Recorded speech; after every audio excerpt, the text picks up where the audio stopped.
15장 1절로 15절 말씀입니다. 다 같이 합독하시고 이어서 목사님 설교, 통성 기도, 성찬식을 통해서 참신이 되는 성찬식이 이어지겠습니다. 다 같이 시작. 하나님이 야곱에게 말씀하셨다. 어서 베델로 올라가 거기에서 살아라. 내가 너희 형 에서 앞에서 피해 도망칠 때 너에게 나타난 그 하나님께 제단을 쌓아서 바쳐라. 야곱은 자기의 가족과 자기가 거느리고 있는 모든 사람에게 명령하였다. 너희가 가지고 있는 이방 신상들을 다 버려라. 몸을 깨끗이 씻고 옷을 갈아입어라. 이제 우리는 이곳을 떠나서 베델로 올라간다.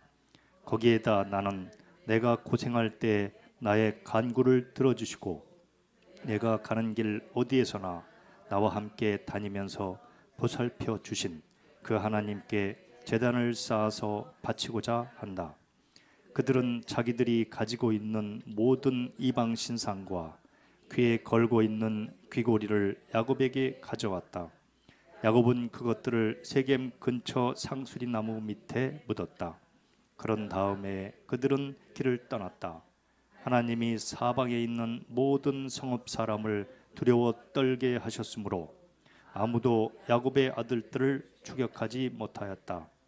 야곱과 그가 거느린 모든 사람이 가나안 땅 루스 곧 베델에 이르렀다. 야곱이 거기에서 제단을 쌓은 뒤에 그가 형을 피해서 떠날 때 베델에서 하나님이 나타나신 것을 생각하고 그곳 이름을 엘베델이라고 하였다. 리브가의 유모 드보라가 죽어서 베델 아래쪽 상수리 나무 밑에 묻히니 사람들이 그 나무 이름을 알론 바굿이라 하였다. 야곱이 바단 아람에서 돌아온 뒤에 하나님이 그에게 다시 나타나셔서 복을 주셨다. 하나님이 그에게 말씀하셨다. 너의 이름이 야곱이었지만 이제부터 너의 이름은 야곱이 아니라 이스라엘이다. 하나님이 그의 이름을 이스라엘이라고 하셨다. 하나님이 그에게 말씀하셨다. 나는 전능한 하나님이다. 너는 생육하고 번성할 것이다. 한 민족과 많은 갈래의 민족이 너에게서 나오고 너의 자손에게서 왕들이 나올 것이다. 내가 아브라함과 이삭에게 준 땅을 너에게 주고 그 땅을 내가 너의 자손에게도 주겠다. 그런 다음에 하나님은 야곱과 말씀하시던 곳을 떠나서 올라가셨다. 야곱은 하나님이 자기와 말씀을 나누시던 곳에 기둥 곧 돌기둥을 세우고 그 위에 부어드리는 제물을 붓고 그 위에 기름을 부었다. 야곱은 하나님이 자기와 말씀을 나누시던 곳의 이름을 베델이라고 하였다. 아버지, 저희들 아버지께서 저희를 지으실 때 가지셨던 그 목적을 떠나서 세상의 흉내를 내고 세상의 옷을 입으면서 살아왔었지만 아버지 고난 가운데서 주님을 다시 발견하고 주님 앞에 무릎을 꿇습니다. 이 시간을 통해서 저희들 안에서 진정한 변화라는 것이 무엇이며 아버지께서 보시기에 저희들이 축복받을 대상으로 변화되기 위해서는 어떠한 내면의 변화가 일어나야 하는지를 이 시간 통해서 깨닫게 하시옵소서. 감사드리며 예수 그리스도 이름으로 기도드립니다. 아멘. 오늘 설교는 제목이 진정한 변화입니다. 우리가 자라오면서요, 그러니까 어렸을 때 자라오면서 꿈이 있었을 거예요. 여자분이든 남자분이든 결혼 전에 또한 꿈이 있습니다. 근데 결혼해가지고 생활을 하다 보면 내가 과거에 생각했던 거하고는 좀 다르다, 내가 계획했던 거하고는 많이 다르다는 것을 우리가 알게 됩니다. 그러면서 나는 말하자면 이쪽으로 생각했다면 세상을 생각해 보니까 내가 세상하고 너무 괴리감을 가진 그런 꿈을 가졌구나, 그런 생각을 할 수가 있어요. 그래가지고 적절하게 이걸 조화를 이뤄가면서 균형을 맞춰가지고 살아가야겠다 하다 보니까 나를 잃어버린 경우가 있게 되는 겁니다. 그때 언제 나를 잃었다는 것을 깨닫게 되냐면 아주 고난에 부딪혔을 때죠. 아주 힘든 고통에 처하게 됐을 때, 내가 지금까지 살아온 것이 내가 원래 처음에 꿈꾸었던 그 순수한 꿈을 가졌었던 그게 아니고 내가 다른 사람이 아님을 말하자면 내가 부러워했었던 그 누군가를 되기 위해서 내가 참 부단히 노력을 했었구나 그런 생각이 들어요. 원래의 나가 아닌 것을 그걸 살아보려고 애를 쓰다가 지금 어떻게 보면은 배라고 하면은 파선이 된 것입니다. 그런데 하나님께서는 그때 이제 우리를 부르세요. 근데 하나님께서 우리를 그때 부르시는 그 목적, 우리를 돕기 위해서 부르시는 그 목적은 뭐냐면 우리들 각자에게 너는 네 자신이 돼야 된다는 것, 그것을 깨닫게 하시고 결국에는 내 정체성을 찾게끔 하십니다. 하나님께서 전격적으로 우리를 부르시면서요. 너는 원래 이런 사람이야. 그런데 왜 나무 옷을 입으려고 해? 왜 세겜의 옷을 입으려고 해? 왜 가나안 사람들의 옷을 입으려고 해? 너는 네 옷을 입어야지. 너는 그리스도를 옷 입는 자야. 하고 깨닫게 하시는 것이죠. 야곱은 그랬어요. 야곱 자신이 아닌 다른 존재를 원하면서 살아왔습니다. 어렸을 때는 형 에서를 굉장히 부러워했어요. 그래서 에서에게 있는 장자권과 축복권을 그가 받으려고 형을 속였죠. 그래가지고는 정말 도망가다시피 삼촌의 집으로 도망을 갔어요. 근데 거기 가서는 이제 라반이 가지고 있는 것들 그걸 갖기를 원한 것입니다. 그래가지고 라반이 가지고 있는 그 재물이며 그 말하자면 라반의 가족들 말하자면 레아와 라헬을 이렇게 취하려고 했었죠. 그래가지고 그걸 갖기 위해서 얼마나 노력을 했습니까? 20년 동안 노력하지 않았습니까? 그래서 결국에는 떠나왔었지만 그러고는 이제 세겜에 머무르게 됐어요. 라반의 집에서 가축과 이제 가족들 다 이렇게 데리고 세겜에 머무르면서 10년간 성경에는 잠깐 써져 있지만 10년간 세겜에 머물렀습니다. 그러면서 야곱은요 세겜 사람들을 또 닮기를 원했어요. 거기서는 세겜 사람처럼 살기 원한 것입니다. 그런데 그 10년 동안 살고 있는데 예상치 못한 일이 일어난 거예요. 딸 디나가 세겜의 그 추장에게 강간을 당한 것입니다. 추장 아들에게 강간을 당했어요. 그런데 그것에 대해서 마음에 품고 있던 그 말하자면 디나의 오빠들이 세겜의 남자들을 다 그냥 살육을 하죠. 그러니까 이 야곱으로 입장으로 봐서는 어디 이제 이러지도 저러지도 못한 그런 눈앞이 캄캄한 일이 벌어진 거예요. 자기 식구들 몇 명이나 된다고 세겜의 말하자면 그쪽 부족하고 싸우려니 싸움이 되겠습니까? 그래 몰살당할 수밖에 없지 않겠습니까? 지금 창세기 34장 30절 끝을 보면 그래요. 그들이 합세해서 나를 치고 나를 죽이면 나와 나의 집안이 몰살당할 수밖에 없지 않겠느냐 하고 야곱이 그 아들에게 이야기를 한 것입니다. 그런데 하나님께서 야곱에게 말씀을 하세요. 35장 1절 말씀을 보면 어서 베델로 올라가 거기에서 살아라. 내가 너희 형 에서를 피해서 도망칠 때 너에게 나타난 그 하나님께 제단을 쌓으라고 합니다. 하나님께 예배를 드리라는 것이에요. 베델이라는 곳은 야곱이 처음으로 하나님을 만났던 장소입니다. 그러니까 우리도 하나님을 만났던 그 시간이 그때 우리가 기억이 나죠. 선명하게. 그런데 그것이 하나님을 만났던 것이 우리에게 있어서 야곱에게 있어서도 마찬가지예요. 추억이 아니라 사실은 날마다 그분께 예배를 드려야 되고 그분께 동행해야 될 그러한 장소라는 것입니다. 그럼 여기서 장소라는 것은 뭐냐면 어떤 땅, 지명을 이야기를 한다기보다는 그때의 그 말하자면 뜨거운 사랑, 인격적인 만남 그걸 지금 의미를 하고 있는 것입니다. 그 처음 만났던 그 장소, 인격적으로 하나님을 만나면서 그분을 체험을 하면서 내가 얼마나 마음이 뜨거워졌었던가 그런 감사, 찬송 그게 바로 그 베델 그 장소라는 것입니다. 사실 야곱은요 세겜에 그냥 주저앉아서 세겜 사람들하고처럼 그런 잘 먹고 잘 살고 하는 것이 그냥 꿈이 됐어요. 이런 일이 터지지 않았으면 야곱은 절대로 세겜을 떠나지 않았을 것입니다. 그래가지고는 하나님께서는요 야곱을 딱 보시고 야곱아 너는 세겜의 추장이 되는 것이 아니라 거기 사돈님을 맺는 것이 너희 정체성이 아니야. 너는 브니엘에서 이미 너희 이름을 바꿔 주었지 않냐? 그때 내가 너를 야곱이 아니라 이스라엘이라고 이름을 바꿔줬지 않느냐. 그 이스라엘이라는 이름에 걸맞게 살으라고 다시 부르신 것입니다. 그런데 야곱은 옛날의 야곱으로 살기로 택한 것이죠. 그렇기 때문에 세겜에 머무르게 된 것이에요. 자, 2절을 함께 읽으시겠습니다. 여러분 함께 읽으시죠. 야곱은 자기의 가족과 자기가 거느리고 있는 모든 사람에게 명령하였다. 너희가 가지고 있는 이방 신상들을 다 버려라. 몸을 깨끗이 씻고 옷을 갈아입어라. 아멘. 하나님께서요 지금 야곱에게 분명히 말씀하시는 거예요. 너희가 가지고 있는 모든 우상들을 다 버리라는 것입니다. 그리고 몸을 깨끗이 씻고 옷을 갈아입으라고 말씀을 하셨어요. 야곱이 원래는요, 그러니까 야곱이 3절에서 이야기를 하죠. 가족들이랑 그 다른 사람들에게 우리 이곳을 떠나서 이제 베델로 올라간다고 아주 단호하게 이야기를 하는 거예요. 그러면서 거기에다 나는 내가 고생할 때 나의 간구를 들어주시고 내가 가는 길에 어디서나 나와 함께 다니면서 보살펴 주신 그 하나님께 내가 제단을 바치고자 한다, 제단을 쌓고자 한다 하고 가족과 다른 사람들에게 이야기를 합니다. 즉시 이야기를 해요. 하나님 음성이 들렸을 때. 그래요. 하나님의 음성이, 하나님의 뜻이 분명하게 나에게 들리게 되면은요, 그때 우리들은요 두려움이 없어지고 단호하게 결정을 하게 됩니다. 야곱은 원래 이렇게 단호하게 결정해갖고 말을 확 하는 성격이 아니었어요. 왜냐하면 자 보세요. 딸 디나가 강간당할 때도 양을 치고 있는 아들들한테 그 소식을 확 전하지 않았거든요. 그리고 아들들이 둘이서 세겜 남자들을 그렇게 뭐 정말 잔인하게 학살을 한 거나 다름없죠.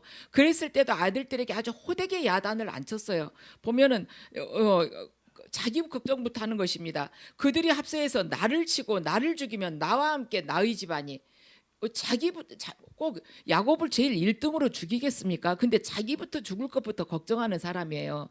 그렇게 뒤로 물러서는 성격이었습니다. 근데 하나님의 음성이 들리니까 야곱이 단호하게 가족과 다른 사람들에게 탁 선포를 하는 것입니다. 그러면서 이제 우상을 다 버리고 몸을 정결하게 씻고 새 옷을 갈아입어라. 이렇게 그러면서 가서 베델로 가서 제단을 쌓자. 이렇게 이야기를 한 것입니다. 그래서 야곱은 그래요. 베델에 가기 전에 무엇을 해야 되는지를 지금 아는 것입니다. 뭘 먼저 해야 되냐면 우상을 버리라는 것이에요. 어쩌면 이 집안에서는요. 우상 하나님의 이름을 부르면서 드라빔을 손에 쥐고 하나님의 이름을 계속 불렀을 것입니다. 왜냐하면 야곱이 제일 사랑하는 라헬이 아버지 그 집에 있었던 친정에 있었던 드라빔을 가지고 나오지 않았습니까? 근데 라헬이 드라빔을 가지고 있는데 다른 사람들이 우상을 안 가지고 있었겠어요? 그러니까 야곱의 집은 하나님을 믿는 집이라고는 하지만 신앙이 혼합이 되어 있었다는 것이죠. 근데 혼합 신앙의 특징은 뭐냐면 무슨 신앙이든지 혼합 신앙은 공통적인 뭐냐면 능력이 전혀 나타나지 않는다는 것입니다. 혼합 신앙은요. 그래서 이것도 믿고 저것도 믿기 때문에 이쪽에서도 유익을 얻고 저쪽에서도 유익을 얻지만은 결국에는 그것이 아니고 얻을 수가 없고 아무것도 믿지 않는 것처럼 아무것도 얻을 수가 없는 거예요. 우리가 하나님을 믿는다면서 이것저것 붙들고 있으면 그냥 단순하게 우상 한 가지만 믿는 사람보다도 더 능력이 없다는 것을 우리가 기억을 해야 된다는 것입니다. 우리가 드라빔을 붙들고 하나님을 부르고 되면 드라빔의 그 우상도 우리에게 어떤 말하자면 유익을 주지 않고 우리를 도와주지 않고 하나님도 우리를 도와주시지 않는다는 것입니다. 차라리 드라빔만 죽어라고 붙들면은 드라빔이 그 사람 어떻게 좀 도와줄 수도 있겠지만은 양쪽 혼합 종교는요 우리에게 전혀 무익하다는 것이죠. 그래서 이 세상에서 만약에 우리가 예수 그리스도를 믿기로 작정했다면 정말로 우리가 십자가만 바라보고 걸어가야만이 우리를 통해서 예수 그리스도의 생명과 능력이 그때 나타날 수 있다는 것입니다. 그러지 않으면은요 혹시 이런가 좀 힘들어지면은 우상 숭배하고 좀 괜찮아지면은 또 다시 왔다가 좀 더 시간 흐르면은 또 하나님 은혜 잊어버리고 또 우상에게 쫓아가고 이렇게 된다는 것이죠. 그러면은 그 속된 말로 죽도 밥도 안 되는 것이에요. 우상을 버리니까 이들 마음이 정결해지기 시작했습니다. 그러면 정결해지면 어떻게 돼요? 옷을 바꿔 입게 되는 것이죠. 옷을 바꿔 입게 세겜의 의복을 버리게 되었다는 것입니다. 세겜의 의복을 버리게 되었다는 것은 뭐냐면 세상의 문화를 버리게 되었다는 것이에요. 세겜의 그 문화, 그 가치, 그 안에 있는 모든 생각과 사고를 닮아가고자 애쓰고 흉내를 내왔는데 그걸 다 버리게 됐다는 것이에요. 왜 인간은 하나님 믿는다면서도 이 옷으로 바꿔 입고 저 옷으로 바꿔 입기를 좋아할까? 왜 인간은 어떤 공동체에 들어가면 자기가 뭔가 직책을 맡아서 드러내기를 원하는 것일까? 왜 그럴까? 그것은 내가 아닌 다른 사람이 되기를 원해서인 것입니다. 진짜 내가 나 자신, 나의 원래의 그 자신을 고수하고 싶은 사람은요, 굳이 옷을 바꿔 입을 필요가 없어요. 그 허름한 옷을 입어도 그 안에서 다 영광이 드러나는 법입니다. 빛이 나오게 되어 있어요. 근데 나 아닌 누군가를 흉내내면서 살아보려고 하기 때문에 이것저것 바꿔보려고 그러는 것이죠. 그래서 이런 사람들 기도, 이 옷으로 받고 있고 저 옷으로 받고 있고 또 어디 가면은 그 사람들 흉내내고 그 사람들 전통 받아가지고 거기다 또 절하고, 이런 사람들 기도는 뭐냐면 자기 인생의 주변의 이 상황들, 자기 문제들, 자기가 소원하는 것을 계속 들어달라는 게 이 사람들 기도 제목이에요. 그렇죠. 우상 숭배한 사람의 기도 제목이 뭐예요? 자기가 원하는 것을 받아내려고 하는 것이잖아요. 자기를 채우려고 하는 것이지 않습니까? 자기 그 욕망을 채우려고 하는 것이 우상 숭배하는 사람들이 공통점이잖아요. 근데 예수 그리스도를 믿고 예수 그리스도 그 안에서 자기를 발견한 사람은 자기를 채우려고 하는 것이 아니라 기도하면서 자기를 비우고 그 빈 자리에 예수 그리스도를 채우려고 한단 말이에요. 그렇기 때문에 나의 욕망을 하나님께 구하지 않는다는 것입니다. 예수 그리스도만을 오직 구하는 것이죠. 야곱은요, 평생 자기 인생의 그 주변의 조건, 주변 환경을 바꾸기 위해서 불철주야 잠도 별로 자지 않고 일을 해왔습니다. 자기가 원하는 것은 기필코 취한 사람이었어요, 야곱은. 근데 하나님께서는 뭐냐면 우리에게 신앙의 본질을 지금 찾으라는 것이에요. 신앙의 본질이 무엇인가? 내가 여전히 나의 외부 환경을 바꾸는 데만 관심이 있다면 우리는 아직 본질에서 많이 떠나간 것입니다. 내가 지금 현재 눈에 보이는 어떠한 현상들, 나를 두르고 있는 것들, 그것만 자꾸 붙들고 있다면 우리는 아직도 드라빔을 한 손에 쥐고 있는 거나 똑같은 것이에요. 그러면 내면의 근본을 바꾼다는 것이 뭔가? 내면의 근본을 바꾼다는 것, 내면의 근본 을 바꾸는 것이 우리의 목적이 되어서 있는가? 그렇다면 그것은 뭐냐? 바로 구원이라는 것이에요. 정점이 구원이에요. 내면의 근본을 바꾸는 그 목적은 뭐냐면 하나님께서 우리를 온전하게 구원하시기 위함입니다. 만약 우리가 살아가면서요, 하나님 이제 저 이것 좀 해주세요. 이거 주님은 전능하시기 때문에 별거 아니잖아요. 그거 끝나기 전에 또 무슨 일이 탁 터지죠. 문제가 생기죠. 그러면 주님 이것 좀 해주세요. 이것만 하고 다시는 그렇게 이제 이런 기도 안 하고 하나님 나라와 하나님의 의만 구할게요. 깨끗하게 그렇게 구할게요. 이번 것까지만 해결이 되면, 이런 생각들 좀 하잖아요. 근데 그런 생각 할 수가 있는데 그것은 뭐냐면 바닷물을 계속 마시는 것 똑같아요. 우리 길 가다 보면 강아지를 이렇게 가로수 같은 그 나무에다 딱 묶어놓고 할머니들 간혹 장사하시는 분이나 이런 분들 계실 수 있죠. 집에다 혼자 두기 그러니까 데리고 나왔다고. 그 강아지가 얼마나 하루 종일 답답하겠어요. 나무 기둥에 묶여가지고 길어봐야 이만큼밖에 안 되는 거기서만 뱅배 들면. 바로 그거예요. 우리가 내가 나를에게 처한 그 환경의 어떠한 부분들을 이걸 하나님 해주세요. 이거 해주세요. A 해주세요. B 해주세요. C 해주세요. 이렇게 하면서 하나님을 조르는 것은 강아지가 아이고 주인님 저 이 줄 조금만 더 길게 해주세요. 몇 발짝 좀 더 가볼게요. 이거하고 똑같다는 것이에요. 그런데 하나님께서는 우리 근본을 바꾸기를 원하신다는 것입니다. 자, 우상을 버리고 정결하게 하고 옷을 바꿔 입자는 것은 뭐냐면 옛 과거 생활을 완전히 청산하고 베델로 가자는 것이에요. 그래서 라헬이 드라빔을 들고 있는데 그 가정 안에서 우상을 안 들고 있었던 사람이 있었겠습니까? 근데 그걸 야곱이 다 받아가지고 땅에다 세겜의 그 상수리 나무 아래에다가 다 묻어버립니다. 그래요. 우리가 만약 하나님의 인도하심을 제대로 받기 위해서는요, 과거의 옛 것을 다 묻어버리는 것입니다. 눈으로 보지 않아야 돼요. 그리고 하나님께서 우리를 광야로 인도하실 때 순종하면서 나아가게 되면은 그 나아가는 한 걸음 한 걸음을 통해서 우리 안에서 서서히 변화가 일어나게 된다는 것입니다. 그 변화가 일어나면서 말하자면 믿음이 그때 바로 서게 돼요. 믿음이 바로 서게 되면 어떻게 돼요? 하나님과의 올바른 관계가 맺어지잖아요. 그러면 믿음이 바로 서고 하나님과 올바른 관계가 맺어지면 그때부터 인생에 있어서 어떤 문제들, 올무들이 줄줄이 해결이 되는 것입니다. 그런데 우리는 이걸 원하는 것이 아니라 올무부터 먼저 해결해 주세요. 그러면 제가 차분하게 완전히 마음을 100% 주님께 드릴게요. 이렇게 생각을 할 수가 있다는 것이죠. 말하자면 근본 우리 인생의 믿음의 본질을 뒷전에다 두고 나의 그 사사로운 그 문제들을 앞세우게 되면 절대로 우리는 그걸 얻을 수가 없어요. 그런데 우리가 이런 이야기를 교회에서 듣게 되면 이제 한쪽에서 이렇게 떠오르는 말하자면 의문이 있죠. 아, 누구는 믿음 생활을 안 하던데 정말 그런데 형통하게 잘 사는데요. 정말 그 사람은 아무 환란이 없어요. 이렇게 생각할 수 있습니다. 그런데 그것은 잘 사는 것이 아니라 지금 현재 멸망으로 가고 있다고 여러분들 생각을 하셔야 되는 것입니다.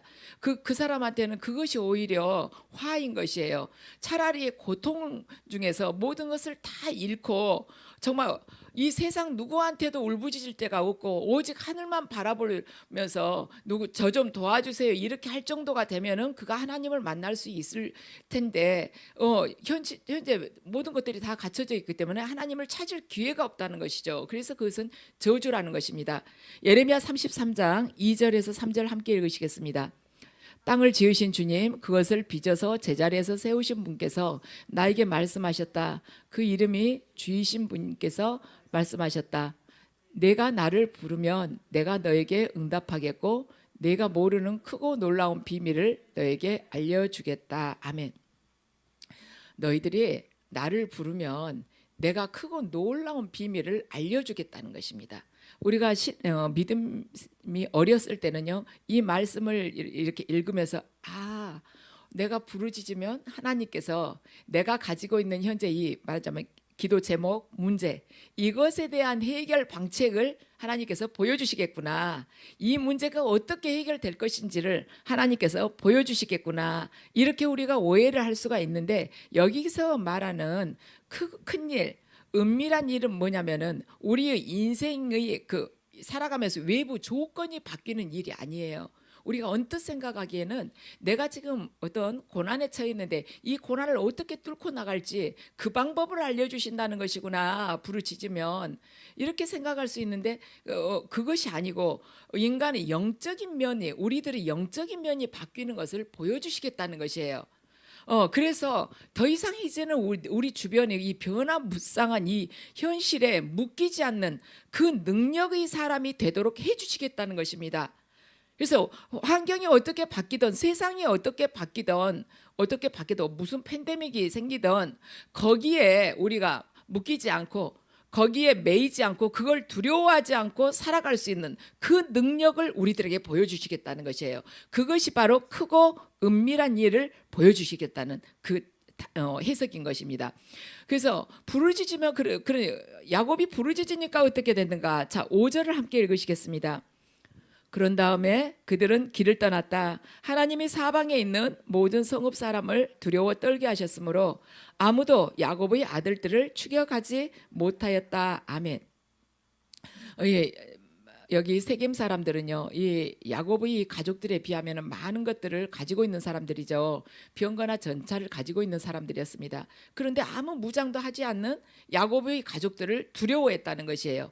세상은요, 마병과 철병거가 가득한 곳입니다. 근데 교회는 어때요? 마병과 철병거가 전혀 없죠. 전혀 없어요. 교회는요, 마병과 철병거가 없는 대신에 하나님의 이름이 있고 성령님의 운행하심이 있는 곳입니다.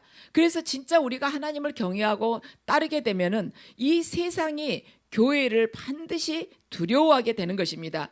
우리가 정말 하나님을 경외하고 그 말씀에 순종하고 따르게 된다면 세상이 교회를 두려워하게 된다는 것입니다.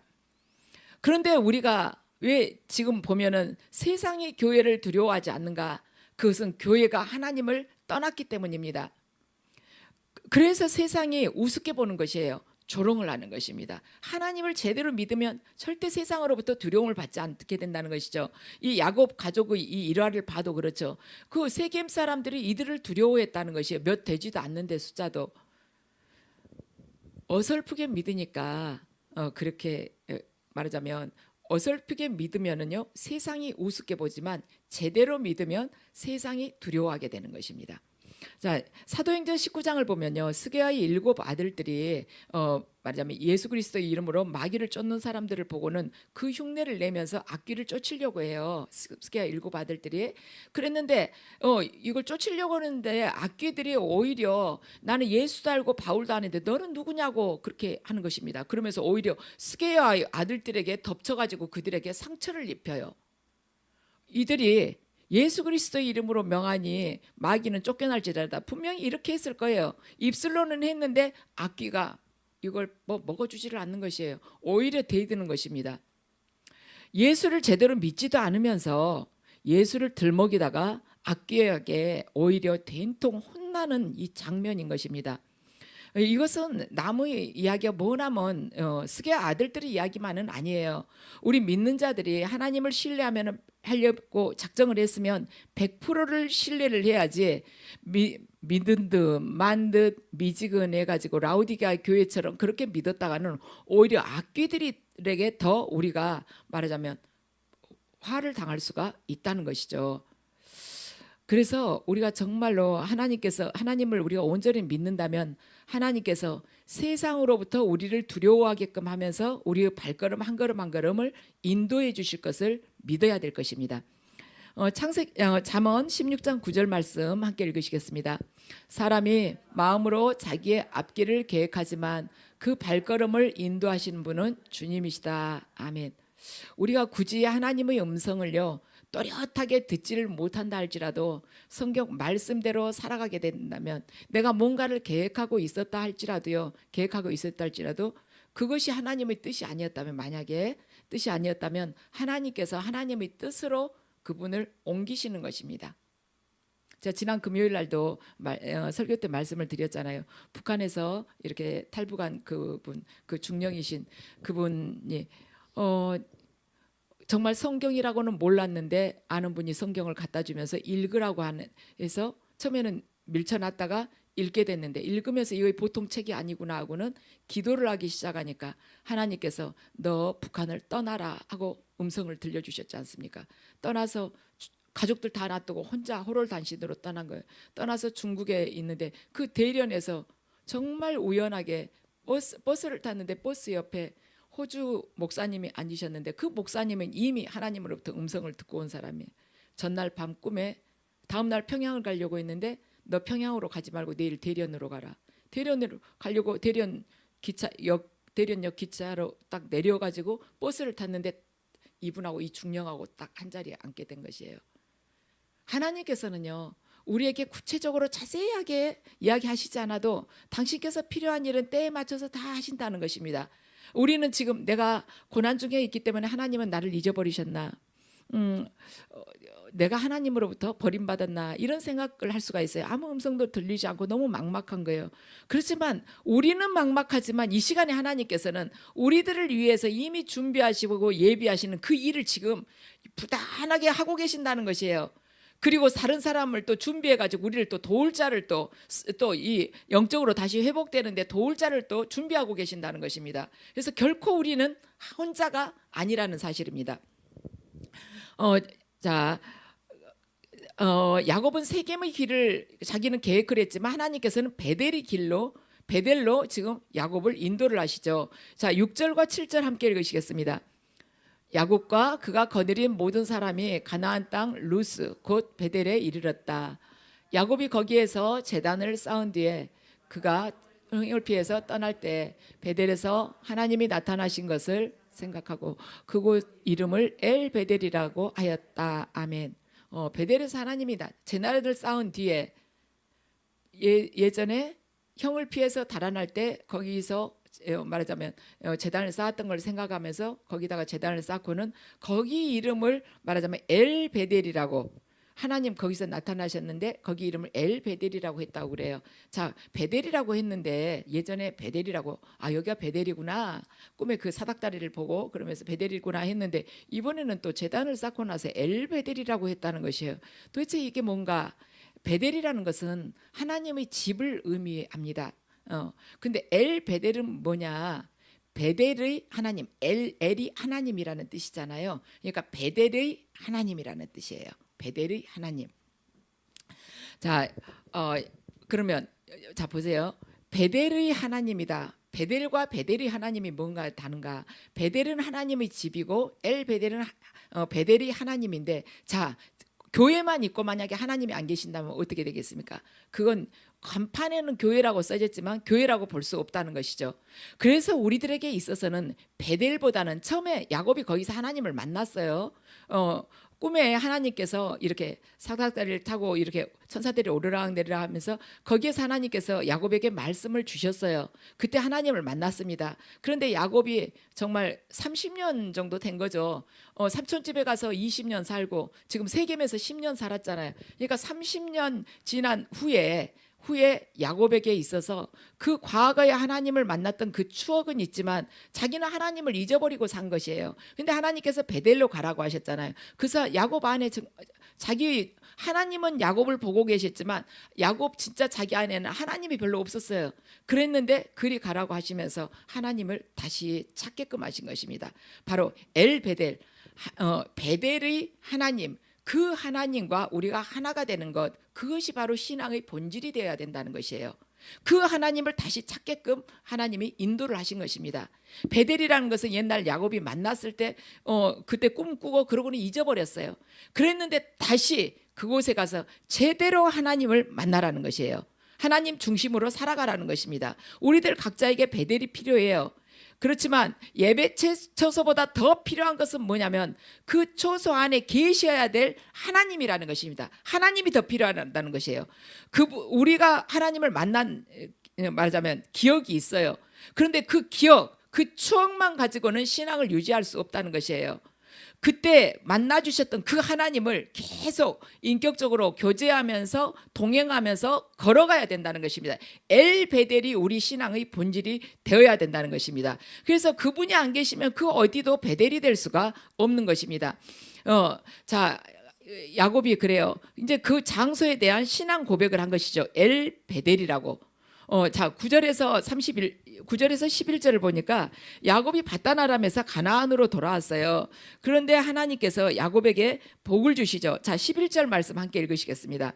11절요. 하나님이 그에게 말씀하셨다. 나는 전능한 하나님이다. 너는 생육하고 번성할 것이다. 한 민족과 많은 갈래의 민족이 너에게서 나오고 너희 자손에게서 왕들이 나올 것이다. 아멘. 야곱에게 복을 주셨어요. 나는 전능한 하나님이다. 너는 생육하고 번성하고 한 민족과 많은 갈래의 민족이 너에게서 나올 것이고, 그렇죠. 야곱에게 있어서 12아들이 있었지 않습니까? 12지파. 그러니까 한 민족과 많은 민족이 너에게서 나오고 너희 자손으로부터 왕들이 나오고 내가 아브라함과 이삭에게 준 땅을 너에게 주고 야곱에게 또 준다는 거예요. 그 땅을 너와 네 자손에게 또한 주겠다는 것입니다. 야곱이 하나님께서 바꾸시고자 하는 그런 믿음으로 그 조건이 딱 충족이 되니까 하나님께서 복을 주셨다는 것입니다. 우리 여기를 잘 새겨서 묵상을 할 필요가 있어요. 하나님께서 야곱이 이런 믿음을 갖는 자가 됐으면 좋겠다 하는 그런 믿음으로 야곱이 충족이 되니까 하나님께서 그때 복을 주셨다는 것이에요. 그러면서 하나님께서 나는 너를 다시는 야곱이라고 부르지 않겠다. 너 이제 진짜 이스라엘이 됐다는 것이에요. 그렇죠. 10절을 보면은요. 하나님께서 그러세요. 너의 이름이 야곱이었지만 이제부터 너의 이름은 야곱이 아니라 이스라엘이다 하고 말씀을 하신 것입니다. 야곱은 세상의 이름이다. 그렇지만 이스라엘은 내가 지어준 영적인 이름이다. 그렇게 말씀을 하시는 것이죠. 그러면서 나는 전능한 하나님이다. 전능한 하나님이다. 하나님께서 전능하시다는 그 인식을 우리가 갖는 것이 믿음 생활에서 얼마나 중요한지 모릅니다. 우리가 하나님께서 전능하신 분이시라는 것을 알게 되면은요, 믿음이 절대로 흔들리지 않아요. 어떤 환난 중에서도 절대 두렵지 않습니다. 왜냐하면 그분은 전능하시기 때문에. 지금 이 세계 정세가 굉장히 혼란하잖아요. 혼란한 걸 보면서도 우리는 그걸 보면서도 하나님께서 무능하셔서 이걸 해결하시지 못하나 그런 생각 절대로 하지 않아요. 하나님께서 전능하신 하나님이라는 걸 아신 분들은 우리에게 지금 일어난, 우리를 두르고 있는 이 환경 속에서 일어난 모든 일들이 반드시 하나님의 그 뜻 안에서 선하게 결말을 맺을 것이다. 그런 시각으로 바라본다는 것입니다. 그런 안목으로 바라봐요. 그런 눈으로 바라보게 된다는 것입니다. 그런 믿음의 눈을 가지고 살게 돼요. 어떤 자가? 하나님께서는 전능하시다고 믿는 자가. 그렇기 때문에 지금 믿지 않는 자들은요, 굉장히 마음이 뒤숭숭하고 불안하고, 경제가 어떻게 되는 것이지? 물가는 얼마나 오를 것인가? 정말 알 수가 없다. 그리고 우리나라는 어떻게 되는 것이지? 인구는 점점 줄어간다는데 세계에서 가장 먼저 대한민국이 없어질 거라고 그러는데 그러면 어떻게 되는 거야? 이러한 걱정들을 우리가 할 수가 있잖아요. 그렇지만 하나님께서 전능하신 하나님이라고 믿는 자는 반드시 하나님께서는 우리가 온전하게 믿음으로 바로 서기만 하면은 이 가운데서도 반드시 합력해서 선을 이루신다는 것을 믿기 때문에 주변의 어떤 상황 속에서도 두려워하지 않는 자로 꿋꿋하게 살아간다는 것입니다. 그래서 전능하신 하나님께서 우리에게 허락하시는 환난이나 고난, 이 어려운 모든 것은 하나님께서 능력이 모자라서 우리가 이걸 겪는 것이 아니라 하나님께서 우리를 믿음의 본질을 갖춘 새로운 사람으로 다시 세우시기 위해서 이걸 우리에게 허락하셨다는 것을 우리가 깨닫게 된다는 것이죠. 그래서 하나님께서는요, 우리가 말하자면 우리 그 심령의 그 바탕이 하나님께서 원하시는 그 정체성을 갖기를 원하시는 거예요.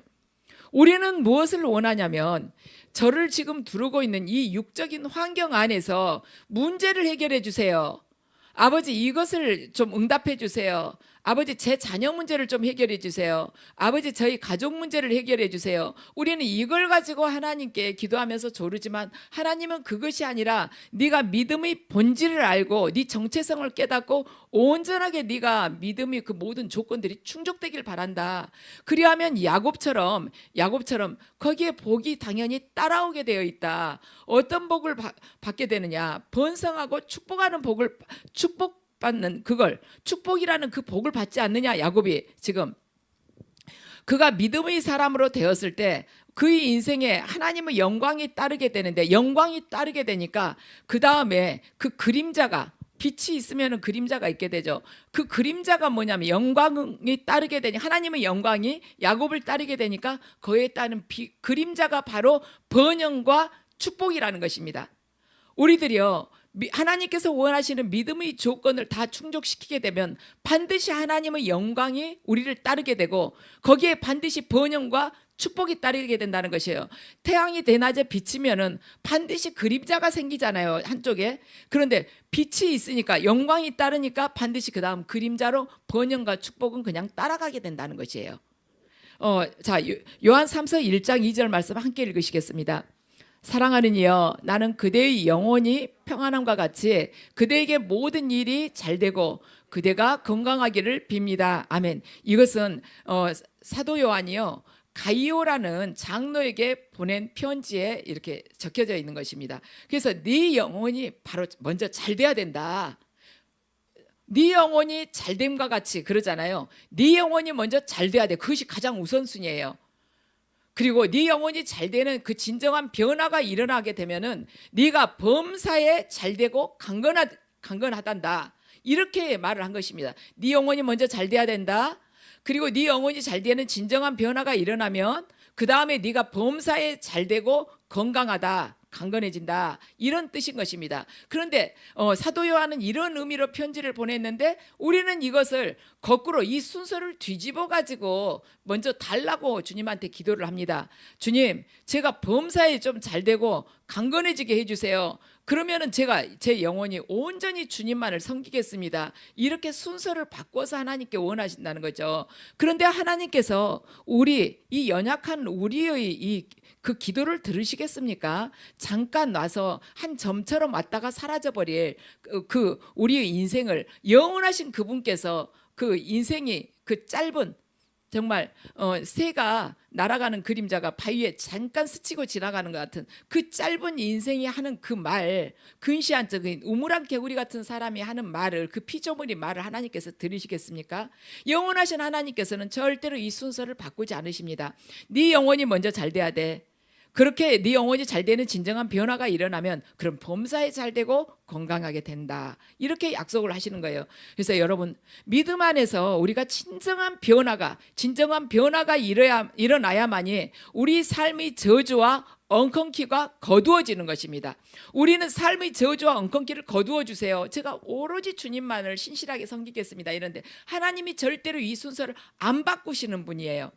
그것이 바로 하나님께서 원하시는 신앙의 길인 것입니다. 그래서 전능하신 하나님께서는 이 생육과 번성이라는 하나님 영광의 그림자를 저와 여러분 모두에게 지금 비춰주기를 원하시는 것입니다.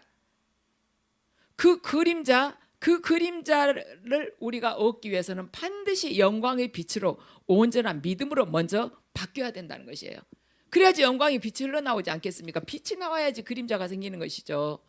그래서 믿음 안에서 우리가 저나 여러분이나 믿음 안에서 우리가 잘 되게 되잖아요. 그러면 나 하나 잘 되는지 절대로 그치지 않습니다. 우리는 내가 주님 앞에 드리는 그 기도 제목 주님께서 응답해 주시면 나 잘 되고 우리 가족 잘 될 것 같잖아요. 우리 울타리 안에 있는 기도 제목 되게 많이 하잖아요. 울타리 넘어서 담장밖 넘어서 별로 기도 그다지 막 열정적으로 안 하잖아요. 근데 내 기도 응답해 주시면 우리 말하자면 담장 안에 있는 우리 울타리 안에 있는 우리 가족들 잘 될 것 같은데 정말 우리들이 그걸만을 원하고 있다면 아직 믿음 안에서 변화가 제대로 안 일어났다는 것이에요. 하나님 보시기에 제대로 변화를 아직 안 했다는 것입니다. 나와 내 가족만 가지고 기도를 한다는 것은. 그렇지만 믿음 안에서 진정한 변화가 일어나면 저와 여러분의 그 기도가 반드시 달라질 것이며 저와 여러분의 기도는요, 자신과 자신의 가족 잘 되는데 그치지 않고 많은 사람들이 복의 통로가 되도록 하실 것이며 또한 수많은 사람들을 의의 길로 인도하는 그러한 사람들이 우리가 될 것입니다. 우리 하나님께서는요, 이 고난을 통해서 아픔을 통해서 우리의 본질적인 그 주권들을 완전히 바꾸시길 원하세요.